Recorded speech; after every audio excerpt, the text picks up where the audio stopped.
Reporter exclusive. വിചാരണ കോടതി വിധിയിൽ തനിക്ക് വലിയ ഞെട്ടൽ ഉണ്ടായിരുന്നില്ലെന്ന് നടി ഭാവന. എവിടെയൊക്കെയോ ഈ വിധി താൻ പ്രതീക്ഷിച്ചിരുന്നു. അതേസമയം താനൊരു നിസ്സഹായാവസ്ഥയിലായി. ആ മാനസികാവസ്ഥയിൽ നിന്നും സ്വയം മുക്തയാവുകയായിരുന്നുവെന്നും ഭാവന പറഞ്ഞു. ഞാനൊന്ന് ഒരു പോസ്റ്റ് ഇട്ട് റെസ്പോണ്ട് ചെയ്തിരുന്നു. അതിൽ ഞാൻ കൃത്യമായിട്ട് എഴുതിയിട്ടുണ്ടാണ് എവിടെയൊക്കെയോ ഞാനിത് പ്രതീക്ഷിച്ചിരുന്നു എന്നുള്ളത്. അതുകൊണ്ട് തന്നെ ഭയങ്കര ഒരു ഷോക്കിംഗ് ആയിരുന്നു എന്ന് ചോദിച്ചാൽ അല്ല.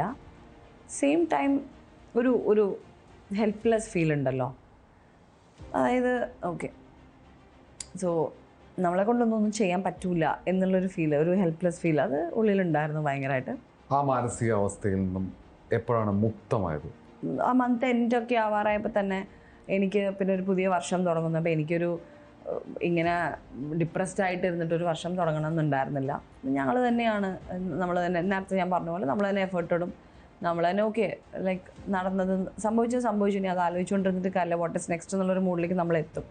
പിന്നെ എന്ന് വെച്ചിട്ടുണ്ടെങ്കിൽ ഫെബ്രുവരി 6-ാം തീയതി മൂവി റിലീസ് ആവുമായിരുന്നു അനോമി. അപ്പോൾ ജനുവരി പകുതി തൊട്ടിട്ട് നമുക്ക് പ്രൊമോഷൻസ് തുടങ്ങണമെന്ന് പറഞ്ഞിട്ടുണ്ടായിരുന്നു. അപ്പോൾ എൻ്റെ ചില പ്രശ്നങ്ങൾ കാരണം എനിക്കൊരിക്കലും എൻ്റെ പടത്തിനെ അല്ലെങ്കിൽ നമ്മുടെ മറ്റുള്ള ആൾക്കാർക്ക് അതൊരു ബുദ്ധിമുട്ടുണ്ടാവാൻ പാടില്ലായിരുന്നു. അപ്പം ഞാൻ ജനുവരി 14 തൊട്ടേ നമ്മൾ പ്രൊമോഷൻ ചെയ്യാൻ തുടങ്ങി.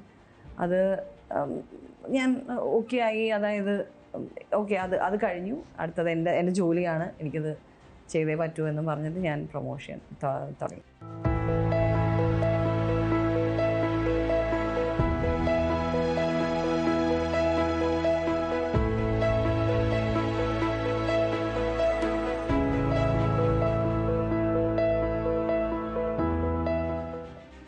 പ്രേക്ഷകർ ഇന്ന് ഉച്ചയ്ക്ക് 2:30 കാണാം.